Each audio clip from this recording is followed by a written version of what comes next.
Zientzia eta Teknologia Fakultateko ikasleak lehenengo aldiz etortzen direnean kimika ikastera, lehenengo mailan badaukate kimika orokor bat eta laborategi nolabait orokor bat.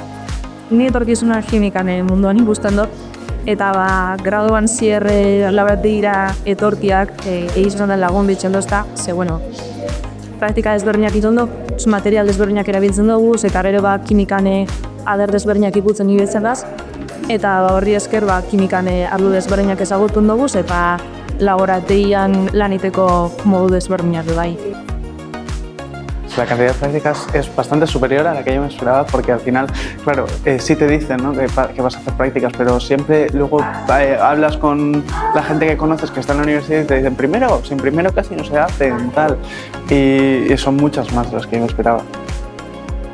Esan beharra dago, gradu honetan zehar, ikasleek laborategi praktika asko egiten dituztela, eta ez bakarrik hori, baizik eta ere landa praktikak ere egiten dituzte irakasgai askoetan.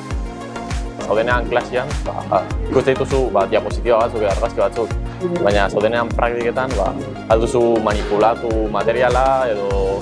Gainera, ikusterakoan hartu ditzakezu tamaina, benetako tamaina, zen askotan argazkian ikusi daiteke txikiago, handiagoa, koloreak. Ikasle batzuek aukera izango dute, nahi duenak sail ezberdinetan, ikerkuntza laborategietan ere lan egiteko eta trebatzeko, eta gainera, gradu amaierako proiektuari dagokionez, aipatzekoa da kimikako graduan proiektua oso esperimentala izaten dela.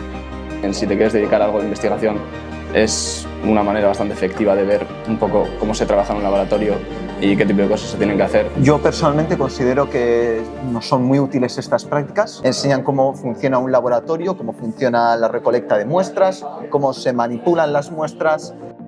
Gero lan munduan aurkituko dituztenak edo hobeak. Sentidu horretan, nik uste dut balio handia hartzen duela Zientzia eta Teknologia Fakultatean kimika ikasten duten ikasleen formakuntza. Lortzen duten formakuntza maila, bai alde teorikotik eta baita alde praktiko experimental horretatik ere.